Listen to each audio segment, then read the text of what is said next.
नमस्कार आदरणीय दर्शक महानुभावहरू, यहाँहरूलाई हार्दिक स्वागत तथा अभिवादन टक्राउन चाहन्छु। म नवराज तानुक। विशेष गरी जनताको लागि हामी बहस दिनहुँ गर्छौँ।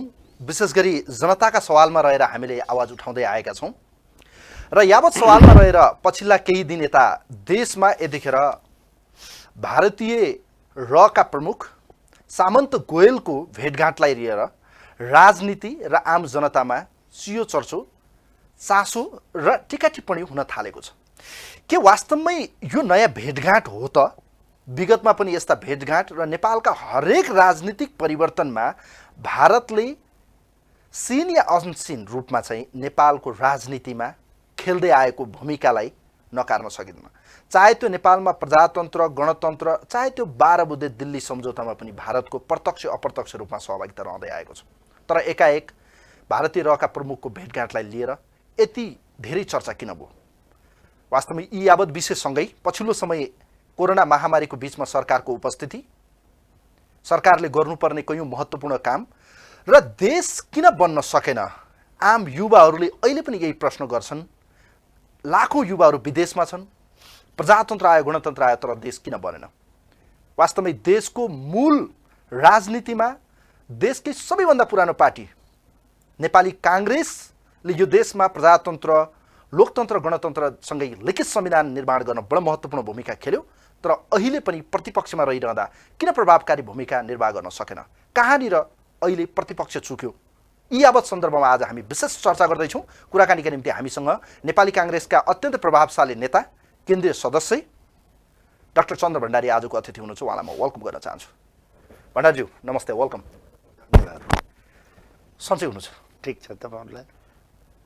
कोरोना यो महामारी बडो विडम्बना, जनताको जनजीविका अस्तव्यस्त छ। एकातिर रोजगारी गुमेको छ, अर्कोतिर राजनीति गर्नेहरूलाई पनि खुलेर जनताको बीचमा जान सकिरहेको अवस्था छैन।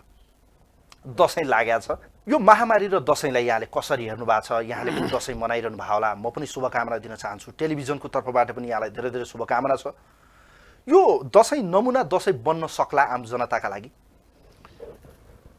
विजय दशमीको तपाईको टेलिभिजन परिवार र नेपाली जनताहरूलाई मेरो पनि एकदम शुभकामना छ। दोस्रो, अहिले यो दशैं सुरु भएको छ वा नेपालका चाडहरू सुरु भइरहेका छन्। हजुर, नेपाल विश्वमा अरू देशहरूभन्दा भिन्न हो। हामीले नेपालको संस्कृतिलाई आफ्नो जीवन पद्धतिमा ढाल्ने मात्रै काम गरेको भए यी सबै महामारीहरूबाट हामी पार पाउन सक्थ्यौँ। त्यति मात्र होइन, हाम्रा जडीबुटीहरूलाई पनि व्यवस्थित प्रयोग गरेको भए हामी आफै, हाम्रो देश आफै नै एजुकेसनको हब बन्ने ठाउँ हो र मेडिसिनको हब बन्ने ठाउँ हो, हस्पिटलको पनि हब बन्ने ठाउँ हो। यस्तो ठाउँलाई हामीले चिनेनौँ, बुझेनौँ र बुझ्न खोजेनौँ। त्यसकारणले हामीलाई एउटा यो समस्या भएको छ। दोस्रो कुरा, यी चाडपर्वहरू हाम्रा यस्ता हुन् कि जसले गरिबीमा पनि मुस्कान दिन्छन् र भेटघाट गराउँछन्। यो अत्यन्त हरेक कुरामा, हरेक चाडपर्वहरू, हरेक बारहरू, यसमा साइन्टिफिक रिजन छ। तर हामीले यसलाई कसरी राम्रो बनाउने, कसरी अगाडि बढाउने भन्दा पनि हामीले सबै अरूको कपी गर्ने, नक्कल गर्नेमा लायौँ। यो एउटा कुरा छ। त्यसकारण हामीले यो कोरोनाको समस्या पनि हामीले भोगिरहेका छौँ। हाम्रो चाडपर्वलाई पनि सही तरिकाले दशमी पनि मनाउन सकिरहेका छैनौँ। हाम्रो वास्तविक भन्नुहुन्छ भने विश्वमा हाम्रो संस्कृति, दशैँहरू, तिहारहरू सब कुरा चाहिँ नि नमुना नै हुन्। र मेरो व्यक्तिगत रूपले सोध्नुहुन्छ भने मैले यो दशैँलाई फरक तरिकाले मनाउँछु।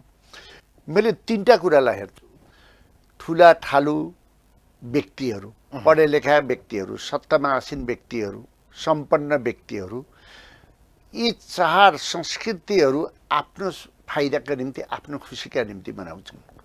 तर मैले त्यसलाई विगत 7 वर्षदेखि नै आर्थिक रूपले अभाव, पिछडिएको वर्ग समूहसित मैले दशैं मनाउँछु। जोसँग मसित अहिले पनि 600 बच्चाहरू छन्। 8वटा स्कुलका बच्चाहरू, बोटे माझी, आर्थिक रूपले कमजोर भएका बच्चाहरूसित मनाउँछु। र मैले 5000 मानिसले मसित हातबाट टिका लाउने हुन्छ। यो नेपालको नमुना दसैँ हो। मैले के भनेको भने गत सालबाट मैले के भनेको छु, तिमी धनी छौ, सम्पन्न छौ, सहरमा बस्छौ भने तिमी जहाँ बसेका छौ तिमीले एउटा बच्चालाई हेर न। कमसेकम नेपालमा 20% मान्छे त सम्पन्न भइसक्यो। एउटा बच्चालाई हेर, गरिबी निवारण हुन्छ, बच्चाको क्षमता बढ्छ, उसको एजुकेसन सप्रिन्छ। यो अभियान मैले गत सालबाट सञ्चालन गरेको छु। दोस्रो कुरा, जनताले मत दे, नेता बन्यो, ठुलो बन्यो, पहिचान बन्यो, तर उसको जीवनस्तर वृद्धि भयो। नेताको पनि, कर्मचारीको पनि, तपाईँलाई योजनाविदहरूको पनि वृद्धि भयो, व्यवसायीको पनि वृद्धि भयो। तर त्यो जनता जहाँको त्यहीँ रह्यो। जनताले अभिभावकत्व प्राप्त गरेनन्। कमसेकम यो दसैँमा त अभिभावकत्व त देऊ, केही त देऊ जनतालाई। यही बेला फरक कस्तो भयो? यो आधारलाई मैले दसैँ मनाउने गर्छु। Very good. अहिले चाहिँ नि कोरोना छ। अहिले मेरो पिताजीको पनि निधन भएको बेला छ। त्यसकारणले म नजाँदा पनि त्यो कन्टिन्युटी होस् भनेर मैले एउटा अनन्त पौडेलजीको संयोजकत्व एउटा समिति बनाइदिएको छु, जसले 6 ठाउँमा अहिले हाम्रो डिस्टेन्स मेन्टेन गरेर दसैँ मनाउँछ। यसलाई परम्परा धार्ने व्यवस्था हामीले व्यवस्था गरेका छौँ र यो नेपालको नमुना हो। नेपालको मान्छे विगतमा पनि तपाईँ ती बालबालिकाको अनुहारमा एउटा मुस्कान ल्याउने प्रयास गर्नुहुन्थ्यो चन्द्र भण्डारीजी। तर यो महामारी विपत्तिको समयमा सरकारको अवनत्व नहुने, नेताहरूको त्यो भनौँ न घुलमिल नहुने, जनताको पीडालाई आत्मबोध नगर्ने देखिन्छ। तपाईँ एकजनाले गरेर समाज देशमा के म्यासेज जान्छ त भन्नुहोस् त चन्द्र भण्डारीज्यू। गर्ने एकजनाले हो, समाजलाई रूपान्तरण गर्ने एकजनाले सुरु गर्ने हो। चाहे गान्धी भन्नुहोस्, चाहे नेल्सन मण्डेला भन्नुहोस्, चाहे अब्राहम लिङ्कन भन्नुहोस्, चाहे मार्क्स भन्नुहोस्, एकजनाले गर्ने छ। तर पनि हाम्रो नेपाल अलि फरक छ। किनभने हामी राणा शासनबाट हेर्दै आउँछौँ। अहिलेसम्मका शासकहरूमा जो सत्तामा नपुग्दा विभिन्न कुराहरू गर्ने, फिक्सन कुराहरू, नाट्ने कुरा गर्ने, कथा बनाउने, तर सत्तामा गइसकेपछि वास्तविकतामा नआउने नेपालको नेतृत्व भयो। त्यसकारणले पनि हामीले त्यतिकै हातखुट्टा छोडेर त बस्नु भएन। यसलाई केही दिउँ। जहाँ अल्पज्ञानी, स्वार्थी, लुच्चा, बेइमान मान्छेहरूको जमात हुन्छ र जसले आफ्नो परिवारभन्दा बाहिर हेर्दैन, त्यो अवस्थामा मेरो देश परिसकेपछि हामीले त केही त कोसिस गर्न पर्यो नि। यो कोसिस गर्ने मान्छेलाई पनि मूर्ख भन्छ, अहिले त गाली गर्छ, यसले त केही छैन भन्न पनि भन्छ। यसका सितकाले कति घर बनाए, कतिचोटि मन्त्री भए, कहाँ कहाँ पुगे, कति सम्पन्न भए, यिनी मूर्ख पनि भन्ने पनि छ, जमात छ। बाहुल्यता हुन सक्छ त्यसको पनि, तर पनि कसैले त चिर्न पर्यो नि भन्ने मेरो अभिप्राय। यो महामारीमा साँच्चीकै सरकार सफल भयो कि असफल भयो कि सरकार कहाँ चुक्यो? जनताले अहिले पछिल्लो समय स्वास्थ्य मन्त्रालयको प्रवक्ताको अभिव्यक्ति पनि हामीले सुन्यौँ। हेर्नुहोस् कति जिम्मेवार कति गैर जिम्मेवार, त्यो त जनताले मूल्याङ्कन गरिरहेका छन्। तपाईँ पनि प्रतिपक्षी दलको एउटा प्रभावशाली लिडर हुनुहुन्छ, धेरै कुराको तपाईँलाई ज्ञान छ चन्द्र भण्डारीज्यू। यो महामारीसँग सरकारको भूमिका यस्तै हो या म चाहिँ उपचार गर्न सक्दैन, जनताले आफ्नो जीव धनको सुरक्षा आफै गर्नुहोस्, आफै स्वास्थ्य उपचार गर्नुहोस्, यही हो कि सरकार कहीँ देखिनु पर्थ्यो या देख्न सकिएन? किन यस्तो भयो? महामारी अहिले विश्वभरि जो महामारी चीनबाट हवाईजहाज चढेर विश्व भ्रमण गर्दै नेपालमा आइरहेको छ र अहिले नेपाल सबैभन्दा ठुलो अप्ठ्यारोमा छ। यो अप्ठ्यारोमा परेको बेलामा हाम्रो सरकारले धेरै समय लकडाउन पनि गर्यो। त्यो लकडाउन भनेको के थियो भने विश्वमा भएको देखेर नेपालमा पनि यसको प्रभाव पर्न सक्छ, जनतालाई असर गर्न सक्छ भनेर हस्पिटलहरू बनाउने, आइसियुहरू बनाउने, भेन्टिलेटरहरू बनाउने, जनतालाई मास्क लगाऊ भनेको भए, पूर्णता दिएको भए सरकार यति आलोचित हुने छैन। भाषण गर्ने, खर्च पनि गर्ने र फेरि सरकारलाई सबैभन्दा ठुलो ब्लेम मेडिसिन किन्दा पनि पैसा खायो भन्ने, यसैमा यो कोरोना भनेको कमाउने कुरामा लायो भनेर पब्लिकले यस्तो इमेज बन्यो। त्यसले गर्दाखेरि सरकारले आफूले गर्न पनि सकेन। कोरोना त लाग्ने यो हामीले ल्याएको होइन, तर त्यसलाई रोक्नका निम्ति सरकारले जति काम देखिन पर्थ्यो देखिएन।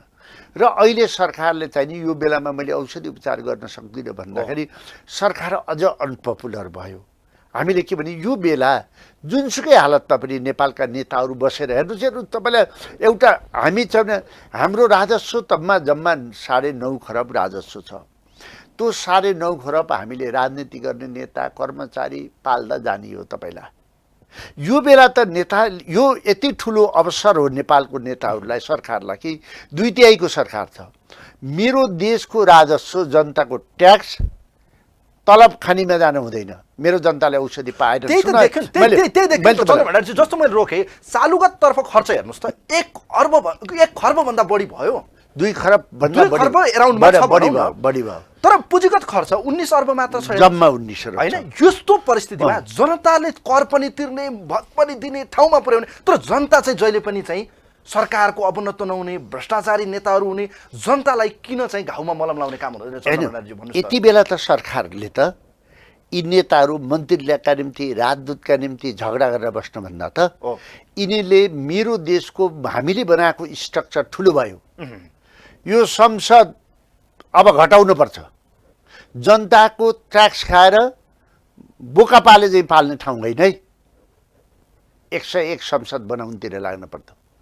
प्रदेशलाई पनि आदि घटाएर प्रदेशको सङ्ख्या घटाउ भनेको प्रतिनिधि घटाएर स्थानीय चुनावबाट जितेका प्रतिनिधिले मत हालेर ल्याउने व्यवस्था हामीले गर्न पर्थ्यो र नेपालको कर्मचारी तन्त्रलाई 50% घटाइदिनु पर्थ्यो र खर्च कटाउनमा सडक बडक मोज मस्तीलाई अब कट गरिदिने हो भने तपाईँले 4 खरब भन्दा बढी बचत हुन सक्छ। बल्ल त विकासमा लाउन सकिन्थ्यो नि। यिनी त तपाईँलाई कसरी देशलाई अगाडि बढाउने, भोलिको चुनौती कसरी सामना गर्ने, आज संसार बन्द भइसक्यो, उद्योग धन्दा बन्द भइसक्यो, बेरोजगारी बढिसक्यो, विदेशबाट नेपालमा आएका फेरि जाँदैछन्, तिनलाई नेपालमा कसरी राख्ने भन्ने कुरा त सोचै नभएर आज जनता कस्तो भयो भन्नुहुन्छ भने अभिभावकमा विहीन जस्तो देखिए। हिजो पूर्व राजा ज्ञानेन शाहले दिएको अभिव्यक्ति सही हो त्यसो भए? होइन भने राजाले के भने होइन, उहाँले भन्नु यो देशमा अहिले व्यवस्था परिवर्तन भयो तर जनताले अब अभिभावकत्व पाउन सकेन। व्यवस्था परिवर्तन हेर्नुहोस्, यो सबै कुरा नेतृत्वको इमान्दारिता हो। म पूर्व राजालाई पनि अनुरोध गर्न चाहन्छु, नेताहरूलाई पनि अनुरोध गर्न चाहन्छु। हामी राणा पनि बेहोऱ्यौँ, बिचको 18 महिना पनि बेहोऱ्यौँ, 30 वर्षको राजा पनि बेहोऱ्यौँ, अहिले 46 सालको परिवर्तन पनि हेऱ्यौँ। सबै नेताहरूमा, राजाहरूमा, सबै मानिसहरूमा परिवर्तन भयो। सबैका घर बने सुविधा सम्पन्न ठाउँमा 1-2% बाहेक। तर मेरो खोलाको नजिकको किनारामा बस्ने मेरा जनतामा के परिवर्तन आयो? पहाडको टाकुरामा बस्ने जनतामा के परिवर्तन आयो? बर्खा लाग्छ बगेर जान्छन्, बाढी आउँछ बाढीले बगाइदिन्छ, तिनलाई हामीले सुरक्षित पनि त गर्न सकेनौँ नि। त्यसो व्यवस्था परिवर्तन भयो तर नयाँ सोच दृष्टिकोण भएको राजनीतिलाई सेवा मान्ने व्यक्तिहरू नेपाली पोलिटिक्समा आउन सकेनन्। यो भनेको हो भने जस्तो नेपाली काङ्ग्रेसले यो देशको धेरै पटक सत्ताको बागडोर समात्यो, मान्छेले भन्छन् पनि, छ पनि, इतिहास गवाह छ। तर यस्तो परिस्थितिमा पनि काङ्ग्रेसको भूमिका देखेन नि। तपाईहरु किन बोल्नुहुन्न जनताको विषयमा भन्नुस् त चन्द्र भण्डारीजी? दुईटा कुरा भन्छु। 46 सालको परिवर्तनपछि 3 वर्ष सरकार चल्यो। सरकार चल्दा नेपालको हिस्ट्रीमा सबैभन्दा बढी जीडीपी बढेको समय हो। त्यति बेला दुईटा अत्यन्तै गलत काम भए। एक, गिरिजाबाबुले मध्यवधि चुनावमा जानुभयो, स्थायी सरकार चाहिँ अस्थिरतामा पुग्यो। त्यसै समयमा माओवादीले जनयुद्धको नाममा तोडफोड र मान्छे मार्न थाले। 12 वर्षसम्म गरे। मान्छे विस्थापित भए, मारिए, तोडफोड भयो, सारा अङ्गभङ्ग भयो। तपाईँले मारे 17,000 भन्दा बढी मान्छे मारिए। उग्र उदण्ड कुरा गर्ने, असम्भवहरू कुराहरू गर्ने। जस्तै भने त्यति बेला किन युद्ध भयो भन्दा गाउँका मान्छे दलाल भन्न मारिए, एजेन्ट भन्न मारिए। गाउँका मान्छे गरिब मान्छेहरू। त्यति मात्रै, भारतीय फिल्म हामीले हेर्न दिँदैनौँ भन्न मारिए, भारतीय भाषा बोल्न दिँदैनौँ भन्न मारिए, विदेशी लगानी लिउँ नेपालमा हुन दिन्नौँ भन्न मारिए, गोर्खा भत्ती किन्न बन्द गर्छौँ भन्न मारिए। आज अरब जान पठाइरहेका छौँ। एभरेजमा यति धेरै नेपाली बाहिर छन् कि एभरेजमा जम्मा 25,000 आउँछ नेपालीको आम्दानी तलब। हामी 40-50 हजार त नेपालमा दिन सक्ने अवस्था छ नि। त्यसैले हामी गलत काम गरेर नेपाललाई अस्तव्यस्त गऱ्यौँ। एक दोस्रो कुरा त्यो गर्यो कसले, त्यही म भन्दैछु। कम्युनिस्टहरूले गरे। त्यो काङ्ग्रेस हो नि त। काङ्ग्रेस होइन, दोष छ कि अरूले नदिनुहोस् मैले भने भनेर। तपाईँले मेरो यो सम्झनु देशमा होइन। व्यवस्था परिवर्तनका निम्ति नवराज, काङ्ग्रेसले धेरै पटक हेर्नुहोस् है। नवराज, मैले सबैभन्दा पहिलो गल्ती काङ्ग्रेसले मध्यवधिमा गएर गर्यो। आपसमा भने द्वन्द्व यो देश गरेर बिगार्न अहिले चाहिँ सुन्नु, काङ्ग्रेसकै दोष गर्यो। हो त्यसो भए? दोस्रो चाहिँ नि माओवादीले मान्छे व्यक्ति हत्या गरे। तेस्रो जो अहिले त्यति बेलाको एमाले थियो उसले पनि जहिलेसुकै उदन्नता, संसद तोडफोड गर्ने, बाहिर तोडफोड गर्ने, अराजकता गर्ने गर्यो। आज कम्युनिस्ट पार्टीले तपाईँलाई अरुण थरलाई आउन दिएको भए, त्यो बेलामा बत्ती निकाल्न दिएको भए त आज नेपाल यत्रो लोड सेडिङमा पर्ने थिएन नि। विदेशबाट हामीले तपाईँलाई बत्ती ल्याएर व्यापार घाटामा पर्ने थिएनौँ नि। अरुण थर आउन नदिने, यत्रो वर्षपछि अरुण थरलाई विदेशीबाट अनुदानबाट आउन नदिने, अहिले भारतले चाहिँ 75% भारतको स्वामित्वमा चाहिँ गर्न दिने। नेपालका नेताहरू नै चाहे कम्युनिस्ट बनुन्, चाहे जुनसुकै नारा दिउन्, चाहे काङ्ग्रेस बनेर जति हुर्किए नि, जति स्वाभिमानका कुरा गरे पनि सिंहदरबारभन्दा लैनचौर बलियो हुने, अर्को अमेरिकन एमएसी बलियो हुने, वा अरू चाइनिज पेकिङ बलियो हुने, वा वासिङटन बलियो हुने, वा पेकिङ बलियो हुने, वा दिल्ली बलियो हुने। हाम्रो देशको राजनीति, हाम्रो देशको सत्ता, हाम्रो देशको माटो र पानी सुहाउँदो भएन, या हामीले चाहिँ सकेनौँ। बाह्य शक्ति या बाह्य प्रभु आएर चलाइदिनु पर्ने वातावरण कसले सिर्जना गर्यो त? आज भन्नुहोस् न त। कसले सिर्जना? अहिलेसम्म सत्तामा जो बसे नि, हो त्यही मैले भने कसले समात्यो? सुन्नु, जो सत्तामा बसे नि उनीसित मेरो देशको भूबनोट के हो, मेरो देशको चाहना के हो, मेरो देशको चाहिने इतिहास के हो, यसको गौरव के हो भन्ने कुरा कुनै नेताले बिपी पछि चिन्तन गरेको पाइँदैन। समस्या क्रिएट गर्ने, त्यो समस्या समाधान गर्नका निम्ति लाग्ने। जहिले पनि एउटा नेता बोल्यो भने राजनीतिक कुरा गर्ने भने बाजुरामा एउटा गरिब छ वा दैलेखमा एउटा गरिब छ, त्यसको जीवन स्तर कसरी बढाउने भनेर तपाईँलाई कसैले चिन्तन नगरिसकेपछि यो मुलुक कसरी बन्छ त? आफू सम्पन्न बस्नुपर्ने, आफू ठुलो घरमा बस्नुपर्ने, भएका जतिका सेना र सशस्त्र आफूले सुरक्षामा राख्न पाउनुपर्ने, भएका जतिका महँगा गाडी यिनलाई किनेर दिनपर्ने, तर देशको सिमानामा सुरक्षा निकाय पनि नराख्ने, जनताले के खान पाएको छ सोध्ने पनि छैन। त्यसको जनताको छोराले कस्तो शिक्षा पढिरहेको छ, पढेको छ कि छैन, त्यसलाई अहिलेको प्रविधिको विकास अनुसार त्यसले सुविधा पाएको छ कि पाएको छैन सोध्नु पनि छैन।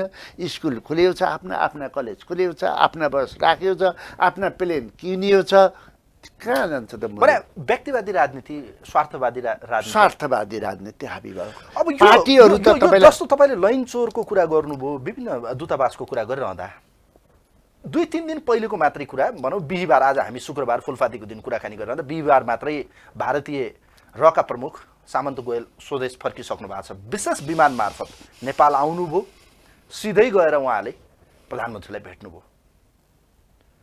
यो वास्तवमै नेपाली जनताको भावना एकातिर, हामी जहिले पनि राष्ट्रियता राष्ट्रियता राष्ट्रियता गर्ने। दुईटा कुरा एकदम गम्भीर भएर कुरा, हाम्रा नेताहरूले चाइनिज पनि भेटेका छन्, अमेरिकन पनि भेटेका छन्, एमएसीमा गएर सामान्य कर्मचारीहरू भेटेर आफ्नो राजनीति चिन्तन बनाउँछन्।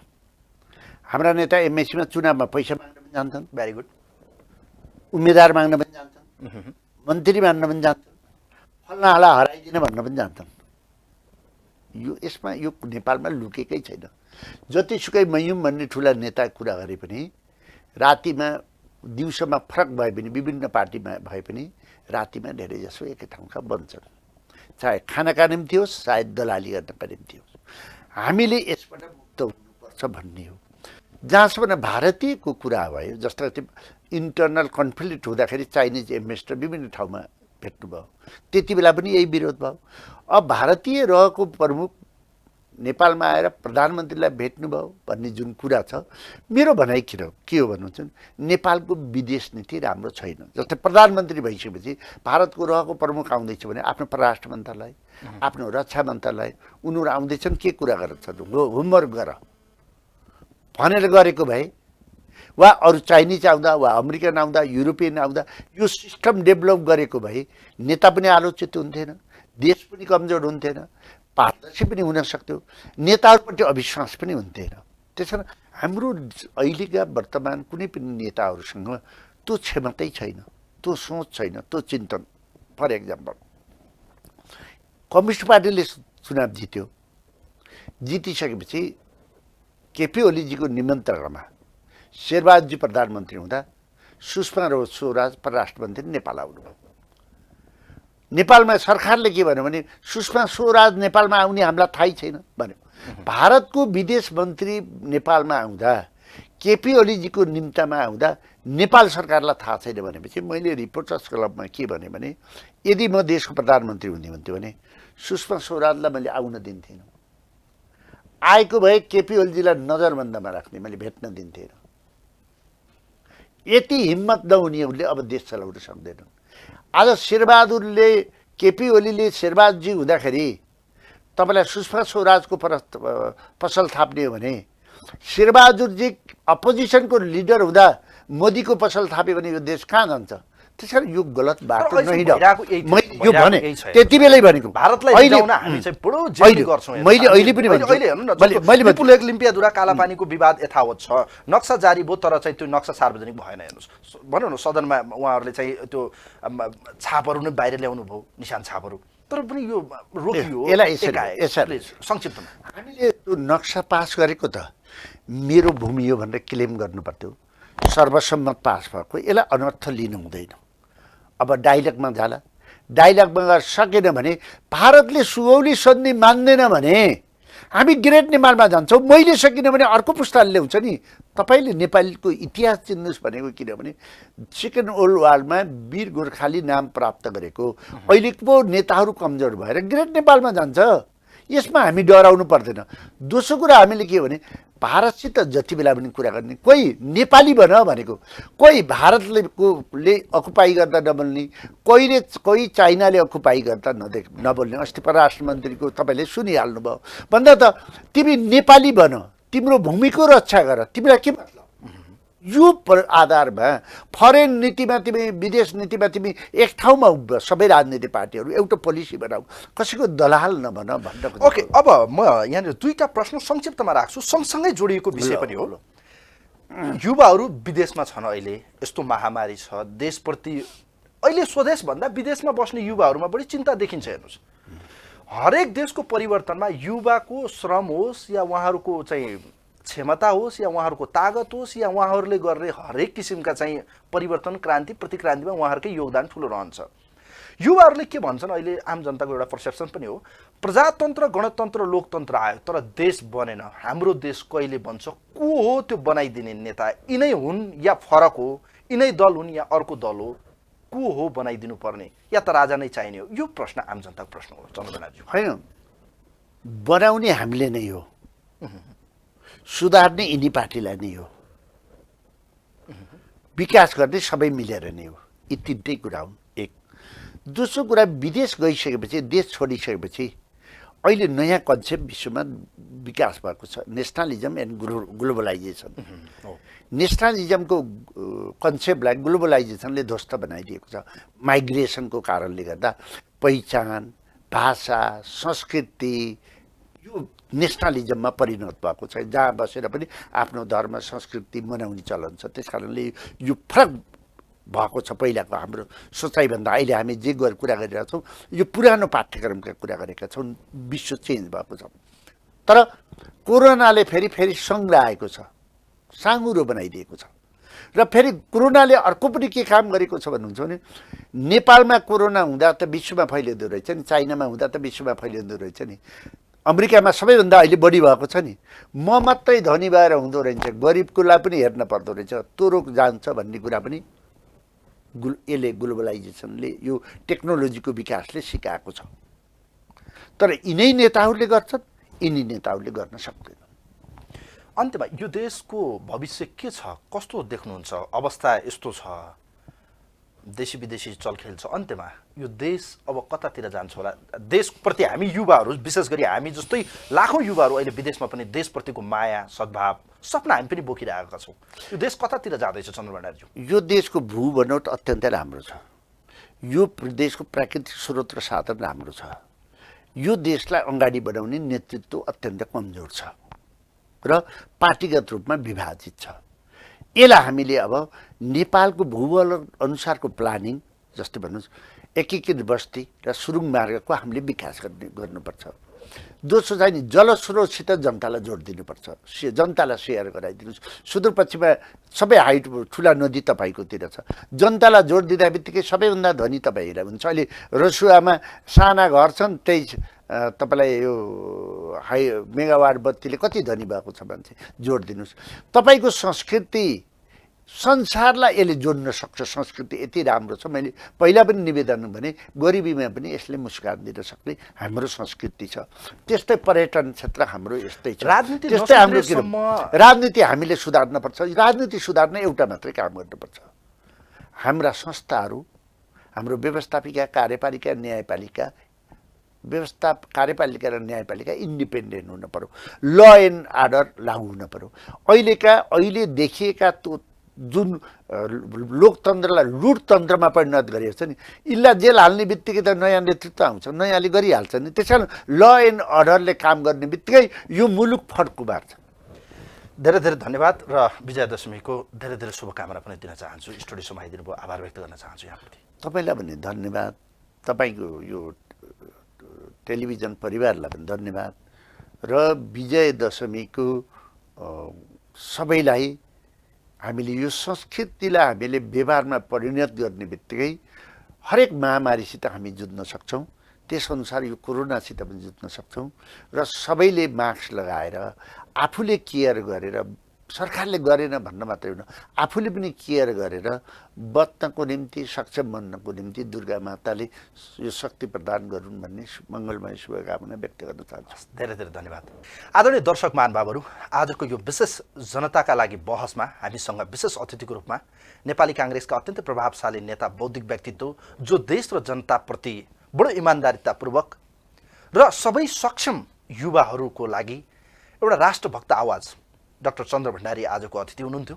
उहाँले समसामयिक विषयमा आफ्ना गहकिला विचारहरू राख्नुभयो र वास्तवमै यो देश पक्कै पनि सुन्दर देश हो, तर हामीले गर्ने राजनीति र हाम्रा नेताहरू समयमै सुध्रिए र उहाँको चाहिँ सद्बुद्धि पलायो भने पक्कै पनि यो देश एउटा समृद्ध मुलुक बन्नेछ भन्ने आजको कार्यक्रमको निष्कर्षमा हामी पुग्यौँ। कार्यक्रम हेरिदिनु भयो यहाँहरू सम्पूर्णलाई धेरै धेरै धन्यवाद दिँदै कार्यक्रमको टिमसँगै आजलाई कार्यक्रमबाट म पनि बिदा हुन्छु। हवस्, नमस्कार।